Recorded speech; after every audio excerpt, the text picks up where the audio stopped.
Bueno, buenas tardes, buen día. Vamos a trabajar con esta presentación la propuesta de Locke, un empirista, racionalista, representante del realismo pedagógico del siglo XVII en Gran Bretaña. Recuerden que ustedes seguramente antes pudieron escuchar, mirar el audio, la clase que le hicimos sobre Comenio. Recuerden que habíamos dicho que el siglo XVII había sido el siglo del método, ¿sí?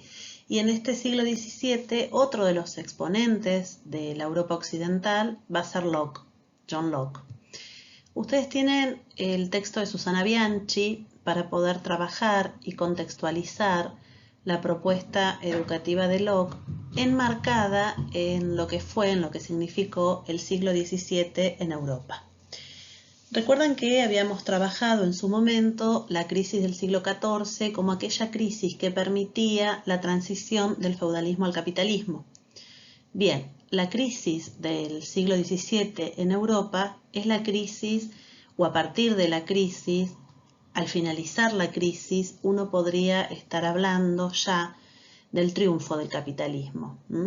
Susana Bianchi trabaja esta crisis como una crisis generalizada que la plantea como la última fase en esta transición del feudalismo al capitalismo y que si bien el siglo XVII en realidad fue generalizada en los lugares en los cuales sucedió, pero digamos, no fue generalizada en tanto que nosotros no podemos hablar de que todo el mundo sufrió esta crisis del siglo XVII, aunque cuando uno trabaja historia americana también va a ver cuáles son las repercusiones de este siglo XVII en América, digamos, tuvieron que ver fundamentalmente con los desajustes de la economía, ¿sí?, de lo que íbamos planteando en esta transición, y otros autores ponen el acento fuertemente y fundamentalmente en lo que significó la Guerra de los 30 años.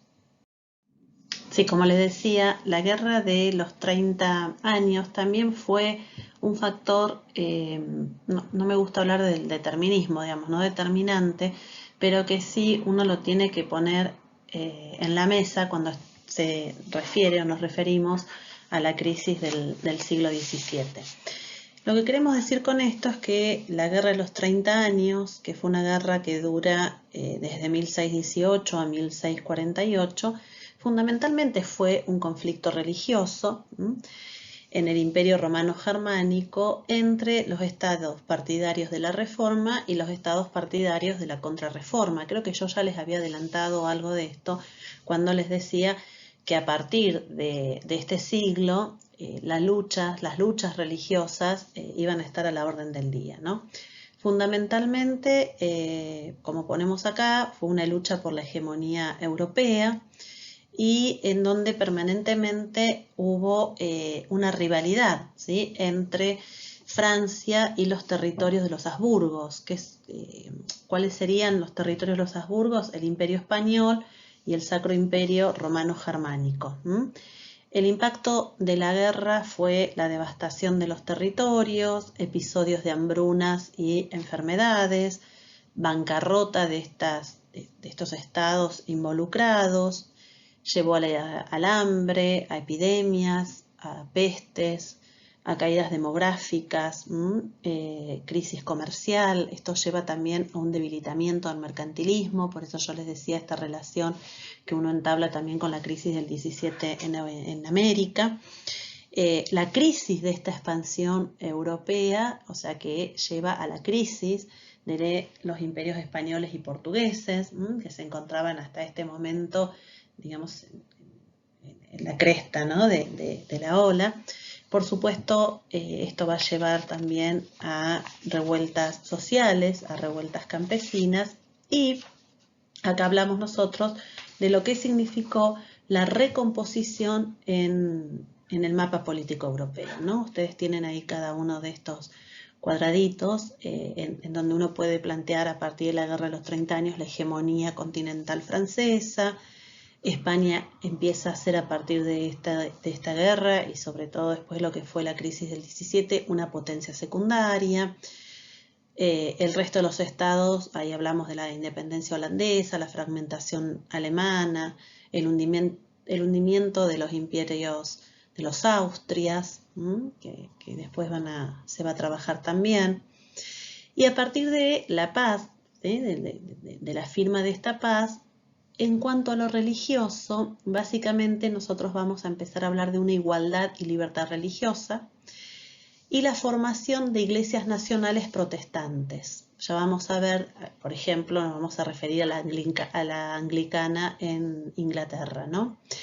Y por el otro lado, la afirmación de las monarquías absolutas, ¿sí? Durante todo el siglo XVII, esta formación de gobierno de estos estados absolutistas monárquicos, ¿sí?, va a seguir estando en manos de la monarquía. Vamos a ver qué pasa en Inglaterra frente a esto en las próximas filminas, ¿no? Pero un poco me parecía que este cuadro daba no solamente cuenta de la Guerra de los 30 años como un acontecimiento histórico, sino como este acontecimiento histórico lo que hizo fue producir una recomposición del mapa político europeo, el predominio de los estados-nación, la igualdad y la libertad de las religiones y la afirmación de las monarquías absolutas. La crisis del 17, de alguna manera, decimos, bueno, ¿se acuerdan que habíamos dicho que el siglo XV y el siglo XVI habían sido siglos de esplendor? Entonces, ¿cómo llegar a esta crisis del siglo XVII? ¿Qué había pasado que durante estos siglos XV y XVI no se había podido o no podíamos hablar del triunfo del capitalismo, ¿sí? No podíamos hablar del triunfo del capitalismo por algunas cuestiones. Por ejemplo, porque todavía en el siglo XV y XVI el mercado era limitado, todavía seguía subsistiendo una economía rural, ni el capital ni la mano de obra eran aplicados con parámetros industriales. Si bien había comercio entre Europa y el resto del mundo, todavía era muy limitado, ¿sí? Susana Bianchi dice, los orientales no necesitaban de los productos europeos en la misma medida en que Europa necesitaba de los suyos. América aún no exportaba más de lo que importaba, o sea, todavía, si bien el comercio de los siglos XV y XVI empieza a reactivarse, o sea, es muy diferente al comercio previo a esta crisis del 14, todavía en el 15 y el 16 no había logrado despegarse, no había logrado ningún tipo de revolución tampoco agrícola, digamos.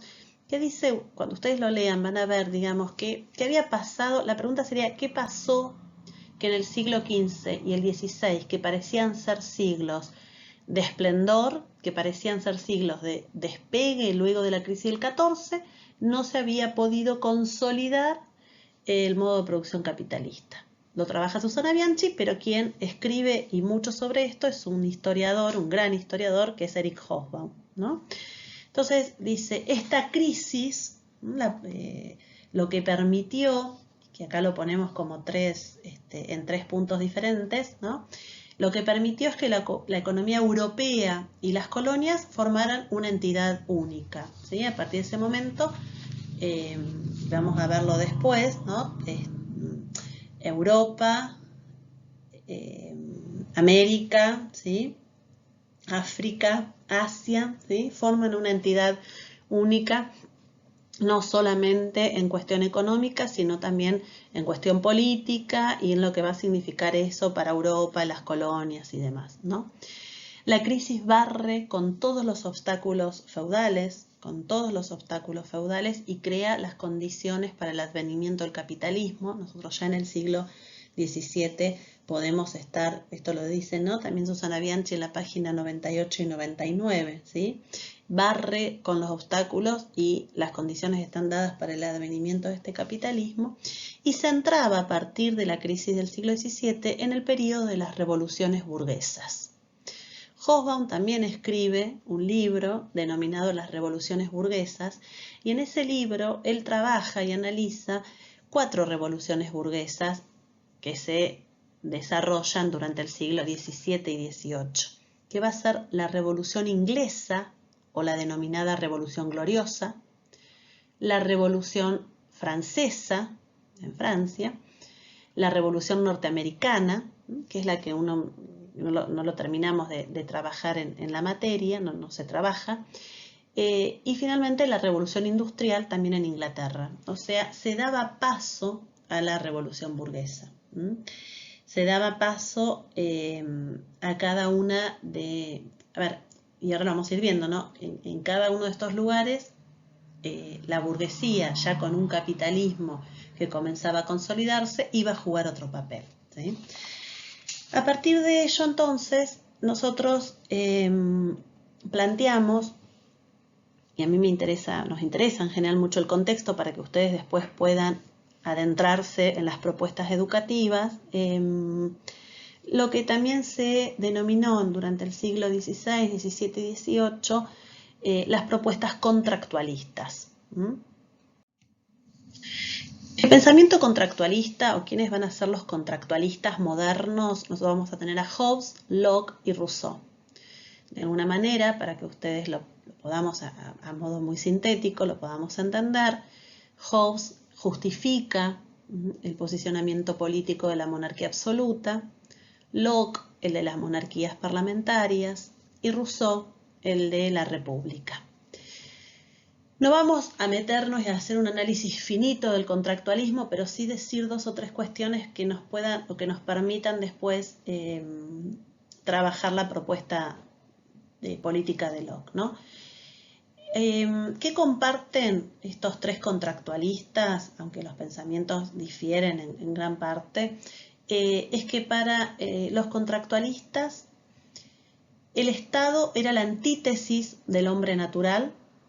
Pensar al hombre natural era pensarlo libre de las ataduras políticas, era pensarlo en un estado de naturaleza, en lo que denominan la sociedad de naturaleza, que eran individuos aislados, en quienes el sentido de la comunidad, de lo social, no estaba puesto en práctica, no estaba directamente. Y por el otro lado, lo que se denomina el estado civil o de sociedad civil, que es un estado netamente político, en el cual está presente la superación del estado de naturaleza a raíz de una construcción humana. Los contractualistas van a pensar en estos dos estados, ¿sí? Por un lado en el estado de naturaleza y por el otro lado en el estado civil, ¿sí? O de sociedad civil, y también van a decir y van a acordar que ambos van a conformar una dicotomía, en la cual el hombre no podía vivir en ambos estados a la vez. O el hombre estaba en el estado de naturaleza o el hombre se encontraba presente en el estado de sociedad civil. Pero no podían vivir en el mismo momento en los dos estados.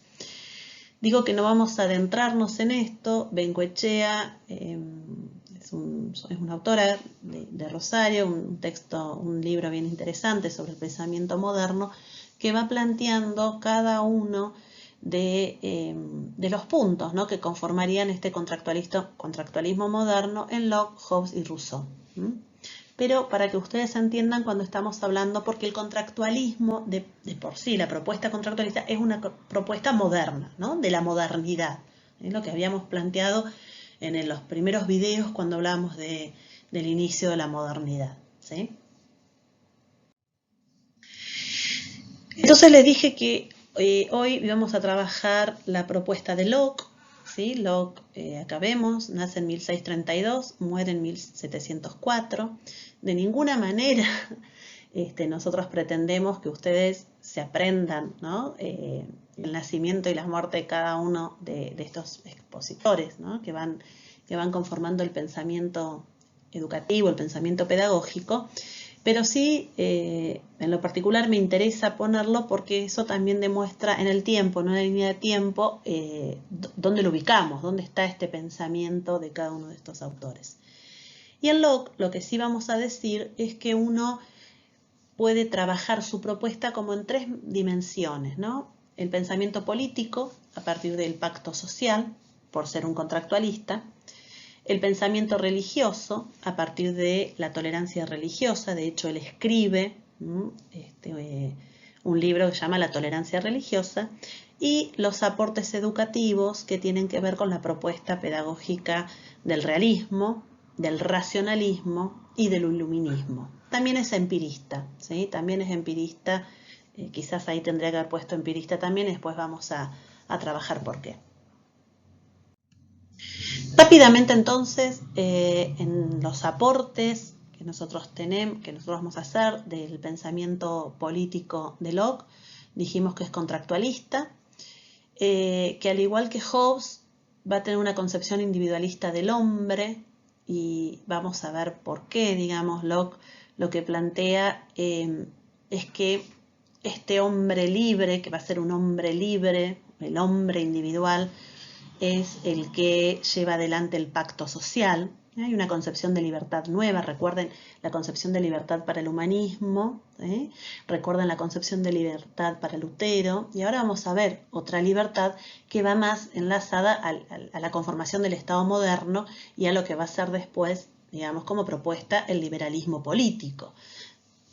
Les dije con convenio, ¿no?, que esta modernidad en general nos traía padres, ¿no? El padre de la didáctica era Comenio, el padre del liberalismo político va a ser Locke. Plantea la necesidad de realizar un pacto o contrato para salir del estado de naturaleza, que el hombre libre es el que va a llevar a cabo este pacto, este contrato, y que en realidad la sociedad política, al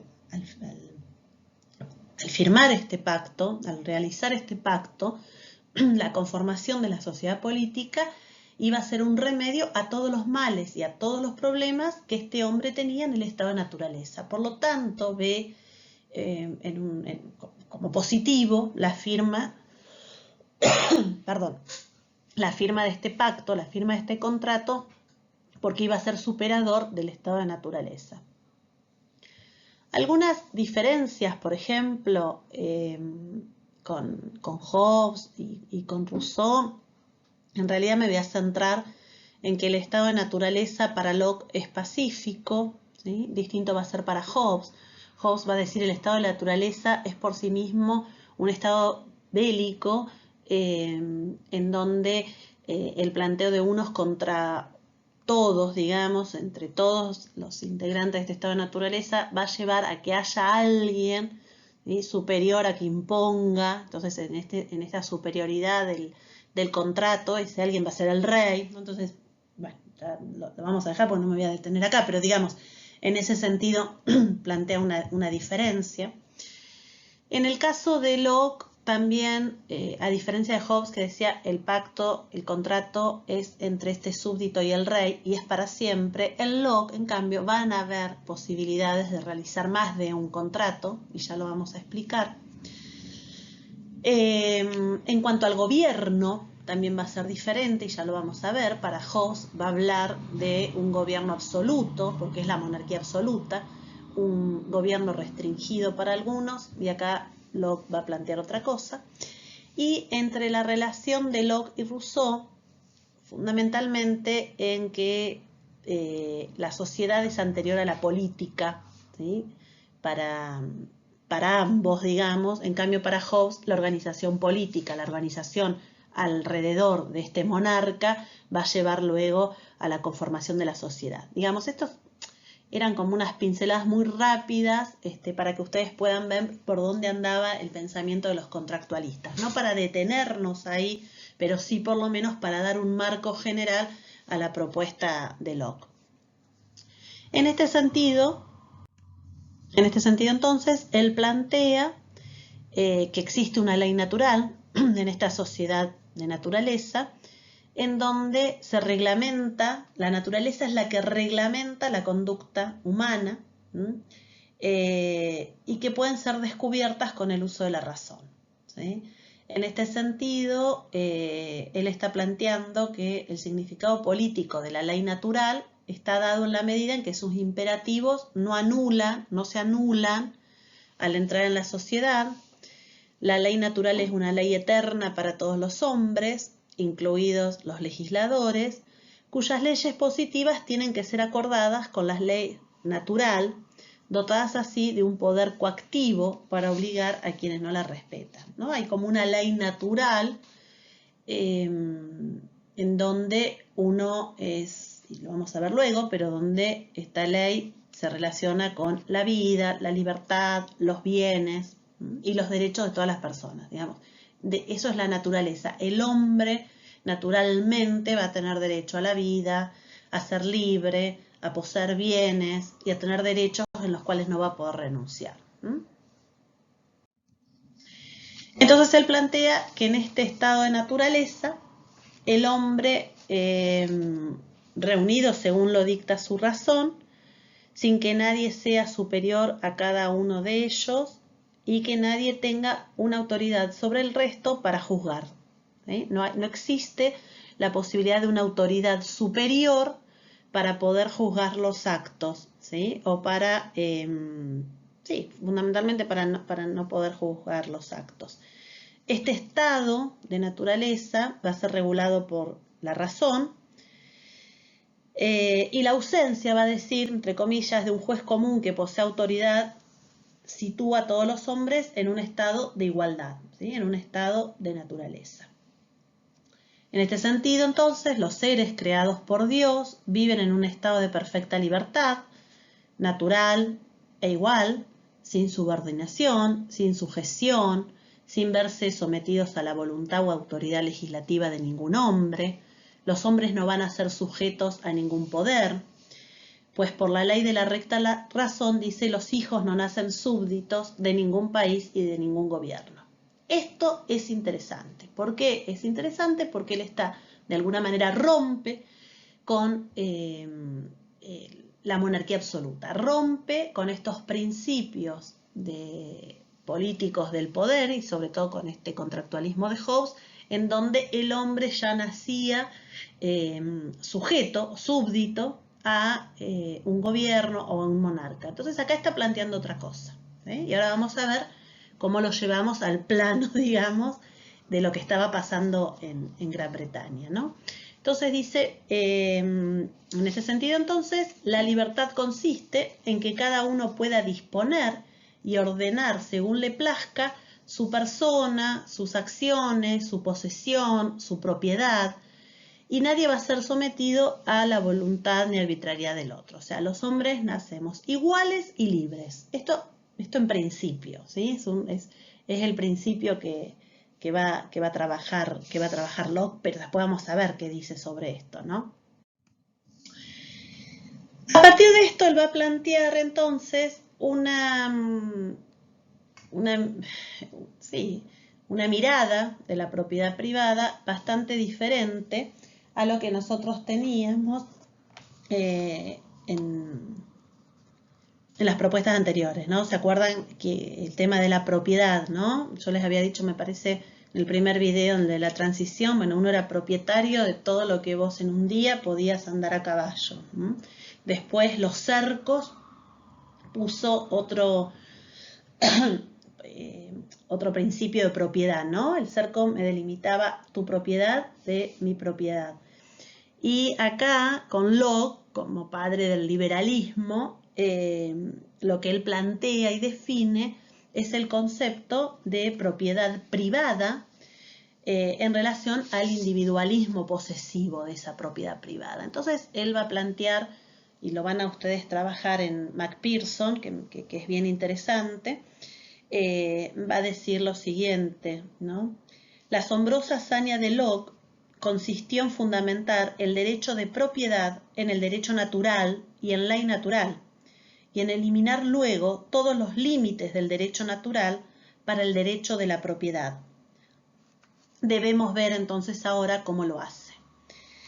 ¿Qué plantea Locke? O sea, plantea que a partir de esta igualdad y libertad en el sentido amplio de la propiedad, todos somos iguales, ¿sí? Pero luego pasamos a una distinción, a una diferenciación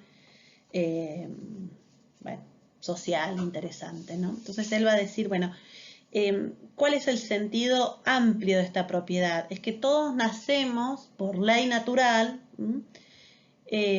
con propiedad.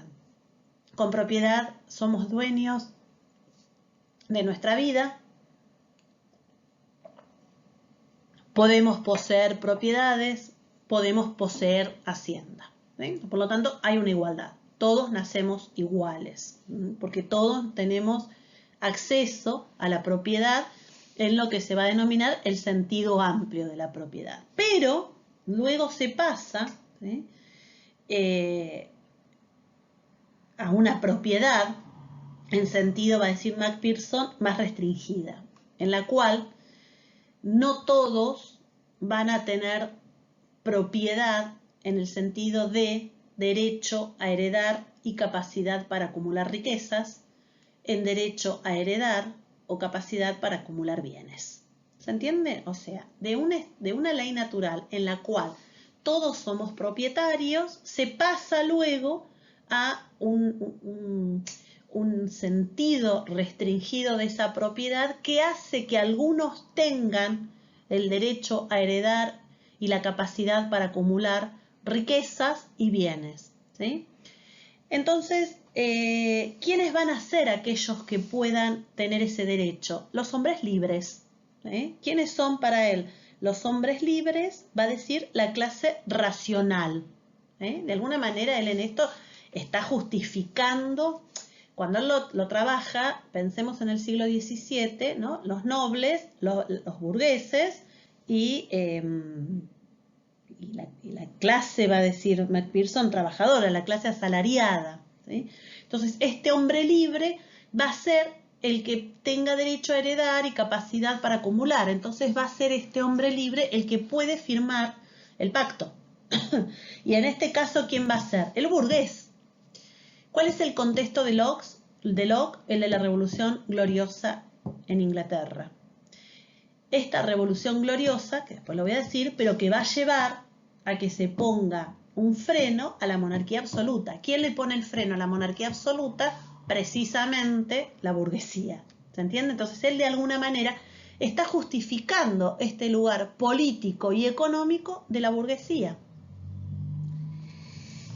En ese sentido, entonces, ¿qué va a decir Locke? Ahí y McPherson lo van a poder ver, ¿no? Locke da por supuesto que los asalariados son una clase, dice, normal y mesurable dentro de la nación. Pero el asalariado no tiene ninguna propiedad en que apoyarse, sino que depende por completo de su salario, y que necesariamente los salarios se hallan normalmente al nivel de la mera subsistencia. Por lo tanto, el trabajador está normalmente demasiado abajo para ser capaz de pensar o actuar políticamente. El derecho de revolución es en él la única prueba efectiva de ciudadanía. La clase trabajadora es incapaz de una acción política racional, mientras que el derecho de revolución depende esencialmente de una decisión racional. Y quienes razonan y quienes tienen este poder de razonamiento que va a permitir hacer la revolución, precisamente la burguesía. ¿Se entiende? Digo, lo que él está justificando no es solamente una propuesta abstracta, él está mirando a Inglaterra, él está participando de la revolución gloriosa, él está participando de esta revolución en Inglaterra y de alguna manera lo que hace es la justificación del ascenso al poder político y económico de la burguesía. ¿Sí? Entonces dice, bueno, ellos no son capaces. Y fíjense en una parte lo que dice, ¿no? Entonces, la burguesía tiene la capacidad de poder llevar a cabo la revolución porque razona y porque además tiene propiedades en el sentido más restringido de la palabra propiedad, ¿no? Dice, en cambio, para los jornaleros y artesanos, las hilanderas y lecheras, hay que darles mandatos claros, porque es el único camino seguro para inducirlos a la obediencia y a las buenas costumbres. La mayoría de ellos no pueden saber, por lo tanto tienen que creer, ¿no? También, y acá lo vamos a ver después también cuando trabajemos su propuesta educativa y pedagógica. Quienes razonan, quienes tienen la posibilidad de razonamiento y de acceder obviamente a la educación, va a ser la burguesía y no la clase trabajadora, ¿no? Dice, la clase trabajadora o los pobres holzaganes habían sido considerados sin capacidad para poseer derechos políticos, estaban en la sociedad civil, pero no eran miembros de la sociedad civil, ¿sí? Entonces, esto quiere decir que estos hombres racionales, estos hombres libres que tienen la posibilidad de tener propiedad en sentido restringido, son los que firman el pacto, ¿sí? Entonces, ¿para qué se firma este pacto?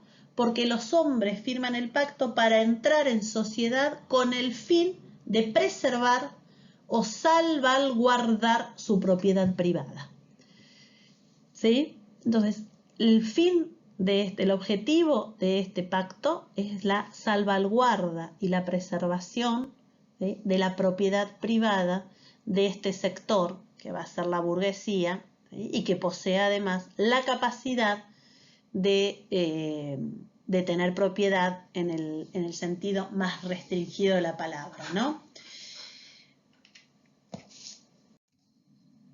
El contrato entonces se realiza para garantizar la seguridad de la propiedad, ¿sí?, para garantizar esta propiedad, la vida, la libertad, pero también los bienes, y fundamentalmente los bienes, por la inseguridad que el estado de naturaleza le acarrea. Entonces el estado de naturaleza acarrea inseguridades, firmo este pacto con este fin, ¿no? El estado de guerra, dice, convence a los hombres para que ingresen en una sociedad civil o política, por eso firman el pacto, en donde el gobierno actuará como juez y protegerá los derechos ya preexistentes a la vida, a la libertad y a la propiedad, ¿sí? A partir de firmar este contrato, a partir de firmar este pacto, entran los hombres en lo que nosotros Locke denomina, digamos, nosotros denominaríamos en este contractualismo, la sociedad política y el gobierno. ¿Qué es una sociedad política? En primer lugar, decir que la sociedad política se constituye para asegurar a cada hombre la posesión de las cosas, la posesión de sus bienes, ¿no? De la vida, de lo que tiene en esta vida. Dice, el cuidado del cielo y del alma no le pertenece al Estado, ¿sí?, ni puede ser sometido a él. Por lo tanto, esta sociedad política no tiene que cuidar del alma, ¿sí?, ni del cielo de esta persona. Acá vemos nuevamente algo bien interesante, la distinción entre la esfera del Estado y la esfera de la Iglesia, la distinción de la esfera del Estado y de la esfera religiosa, cosa que nosotros no veíamos cuando uno parte de la monarquía o trabaja la monarquía absoluta. Recuerden que en la monarquía absoluta, Estado e Iglesia era una sola unidad, ¿sí? Acá, Locke, y esto va a ser parte, digamos, de la propuesta liberal, es la distinción de los asuntos en alguna de las esferas, ¿sí? Él divide la esfera del Estado por un lado, la esfera del mercado por el otro y la esfera de la Iglesia por el otro, ¿sí? A él le va a interesar fundamentalmente a que cuando un hombre entra en la sociedad civil, se convierte en miembro de esta sociedad civil, renuncia al poder que tenía para castigar los delitos contra la ley y que de alguna manera este va a ser el origen del poder legislativo. ¿Por qué lo pongo acá en negrito? Porque para Locke, ¿cuál de los dos poderes va a ser más importante? Va a ser el legislativo, ¿sí? El poder ejecutivo va a seguir en manos de un monarca, pero para él va a ser más fuerte la toma de decisión de este poder legislativo. Ellos entonces van a formar una sociedad civil, las personas que se unen en un cuerpo y disponen de una ley común, así como una judicatura a la que apelar, ¿sí? Y el gobierno de la mayoría para Locke va a ser el gobierno de los propietarios de la tierra, de los comerciantes, de las personas adineradas. Yo les dije recién que cuando Locke está escribiendo, no está escribiendo en algo abstracto, sino que él está escribiendo en un momento determinado, que es mirar a Inglaterra en el siglo XVII en el marco de la denominada Revolución Inglesa o Revolución Gloriosa, que tiene su punto focalizado en 1688. No vamos a entrar acá y si a ustedes les interesa, ahí en la ficha de cátedra pueden leerlo rápidamente, pero a mí sí me interesa que cuando ustedes lean o se acerquen a la lectura de la ficha para trabajar la Revolución Inglesa, vean también al interior de esta Revolución Inglesa las fracciones políticas y religiosas que hay al interior. Y que tienen que ver también cómo cómo se va emparentando la monarquía o el parlamento con determinada iglesia, va a ser un punto de inflexión en esta revolución. Decir también que en Inglaterra existía una monarquía y un parlamento, que el parlamento previo a la revolución estaba en manos de lo que nosotros denominamos, de lo que se denomina la Cámara de los Lores. El Parlamento tenía dos cámaras, la Cámara de los Lores por un lado y por el otro lado la Cámara de los Comunes. En las cámaras de los Lores estaban representados los obispos y aquellos de la antigua aristocracia, ¿no? Mientras que en la Cámara de los Comunes nosotros nos encontramos con hombres de negocios, con comerciantes, con personas adineradas que no formaban parte de la aristocracia y con propietarios de la tierra, ¿sí? Digamos la burguesía. Pero todavía el monarca seguía teniendo poder. La revolución en 1688 produce fundamentalmente la solución, dice, definitiva a la lucha secular entre el rey y el parlamento. Los acontecimientos vividos durante el reinado de Jacobo habían hecho posible un compromiso entre los partidarios sobre las cuestiones fundamentales en juego, el cambio dinástico y el problema eclesiástico. El ordenamiento de la Revolución de 1688 constituyó una victoria sobre el fanatismo religioso y político y debe considerarse más una reconciliación que una división. La Revolución significó una transacción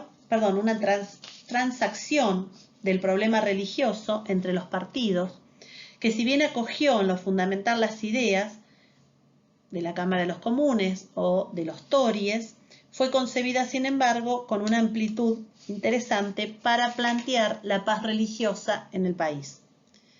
Inglaterra estuvo dispuesta a subordinar su política a los fines económicos.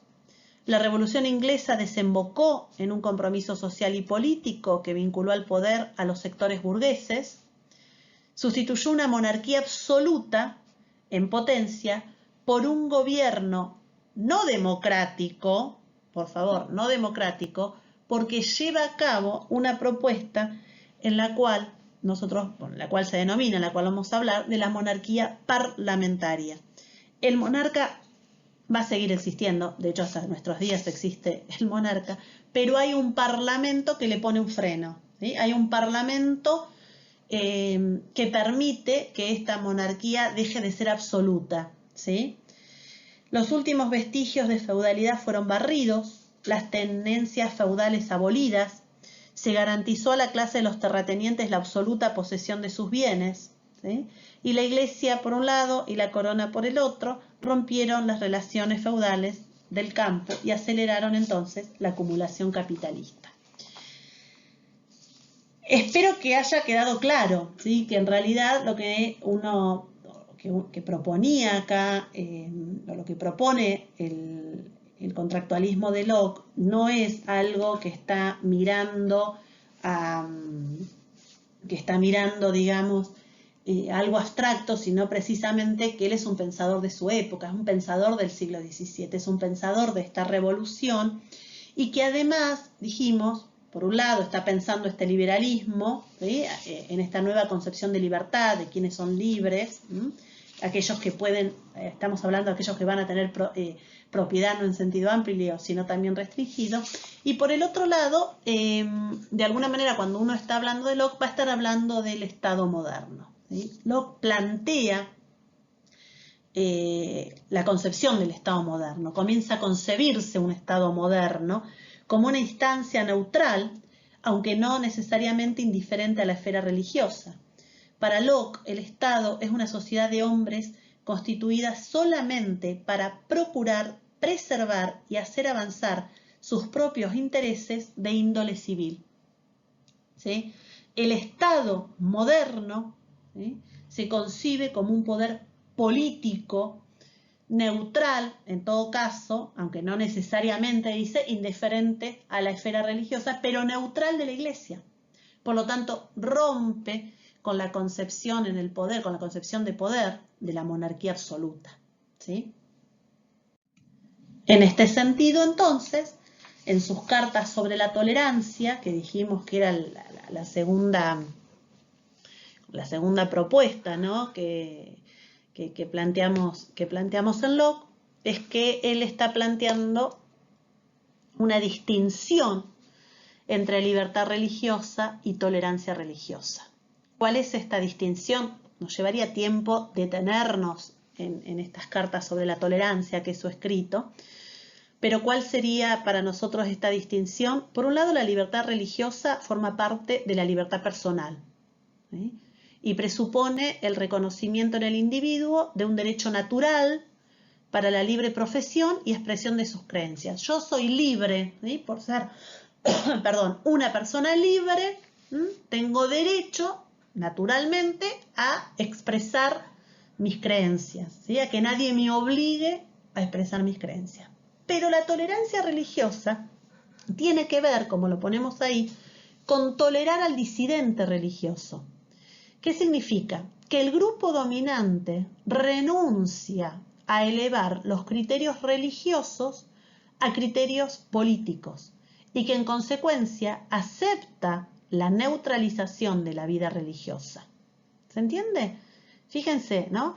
El grupo dominante renuncia a elevar los criterios religiosos a criterios políticos. Es lo que yo les decía hace un rato. Esta distinción entre la esfera del Estado, la esfera del mercado y la esfera de la Iglesia. Se rompe, de alguna manera, piensen que había transcurrido ya la Guerra de los 30 años, se rompe, ¿sí?, no solamente con la unión del Estado y la Iglesia, porque acá precisamente él los separa, sino que además con ponerle un fin, un parate a las guerras religiosas. Esto no significa, obviamente, que todas las iglesias tengan el mismo trato ante la ley, ¿sí?, sino simplemente, como les pongo ahí, un reconocimiento de cierto grado de libertad para las diversas iglesias, ¿sí? No hay una iglesia por encima de la otra. El cuidado de las almas ya no estará encomendado a un magistrado civil, como dijimos antes, y el gobierno civil no le podrá dar nuevos derechos a la iglesia, ni la iglesia al gobierno civil, ¿sí? Esto sería básicamente cuando uno plantea que es la tolerancia religiosa, que es tolerar al disidente, ¿sí? Es la distinción entre esta esfera política y esta esfera eclesiástica, religiosa, y esto que decimos acá que me parece súper interesante porque rompe, ¿no?, con la monarquía absoluta que nosotros habíamos trabajado en los siglos previos, que el cuidado de las almas no le confiere a ningún Estado y que el Estado no puede inmiscuirse en los asuntos de la Iglesia, ni la Iglesia inmiscuirse en los asuntos del Estado.